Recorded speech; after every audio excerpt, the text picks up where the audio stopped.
when the moon hits your eye like a big The sauce I like to use on a margarita pizza is a really pure, simple tomato sauce. So what we're going to take is we're going to take a can of these 28-ounce cans of San Marzano peeled tomatoes. I want to work on the birdhouse. You want to work on the birdhouse? Yeah. Okay, as soon as I'm done with this, I'll go cut the wood and we'll make some birdhouses, okay? Okay, bye-bye. Bye, kiddo. Okay. So the tomatoes are in there. They're whole, they're peeled, and they're in there with a whole bunch of sauce from when they canned. So we're going to pour that into a colander just like that.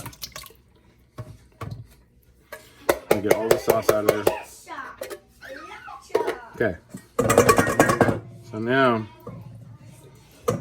we're going to drain all the loose sauce that was in there. And so now we're left with the tomatoes. Now we're not going to throw away that sauce. We're going to save that. We're going to reuse some of it, but we want to make sure we get the chunkiness of the tomatoes. We're going to work those tomatoes up against the colander. That's going to squeeze out all of our excess juice, and it's going to break these up into a thick pulp. And as you're doing this over the bowl, the extra juice is going to drain down into the bowl underneath. So you can see this bowl is resting on top of that bowl. So we're going to keep working that. We're going to break up that tomato pulp, or the tomatoes into pulp. You can leave it as chunky as you want. I like to leave it a little bit chunky. If you wanted to take it down even further, you could do the same step, drain them, and then put them into a blender or food processor and really puree them. We're going to put that in a bowl, just like that. Cool, that's the base of our sauce. Make sure that's really well ground up. Cool, next thing we're going to do, we're going to add a 3-finger pinch of kosher salt, some olive oil,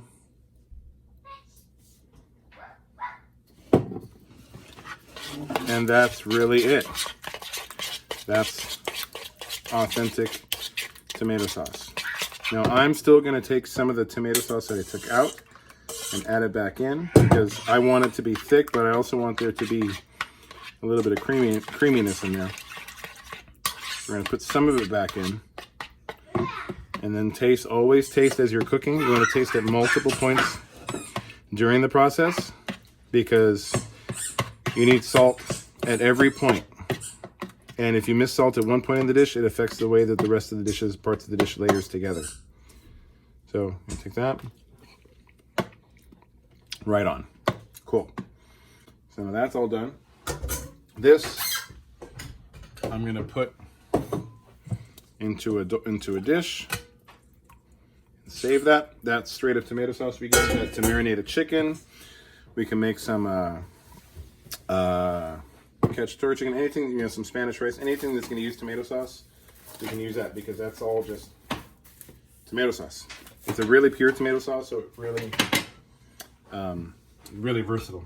You can add different spices to it and make it different things.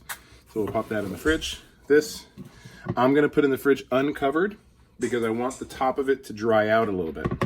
And that's going to just help with the chunky texture that we're looking for. Want me to throw it? So again, that's going to stay out. This is going to go in the fridge.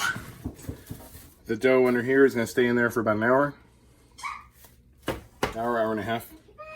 And then later on today, I'll shape those into pizza crusts.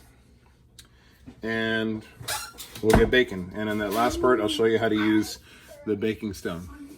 So I'll see you again in a couple hours.